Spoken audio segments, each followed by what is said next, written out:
ஸ்ரீ தாமோதர சிம்மத்திற்கு ஜெய மங்களம். கயிற்றினால் கட்டப்பட்ட அழகு சிம்மத்திற்கு ஜெய மங்களம்.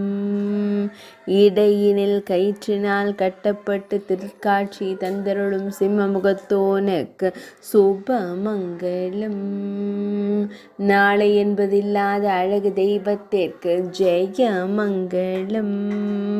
பக்தரின் குரலுக்கு கட்டுப்பட்ட சிம்ம முகத்தோனுக்கு சுப மங்களம்.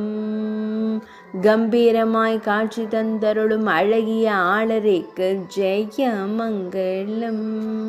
கயிற்றினால் கட்டப்பட்டு திருக்காட்சி தந்தருளும் அறிமுகன் அச்சுதனுக்கு சுப மங்களம். இடையினில் செவ்வண்ண பட்டாடை அணிந்த திருக்காட்சி தந்தருள்வதற்கு ஜெய மங்களம். வேடனின் பக்தியால் கட்டப்பட்டு காட்சி தந்தருளும் அழகு சிம்மத்திற்கு சுப மங்களம்.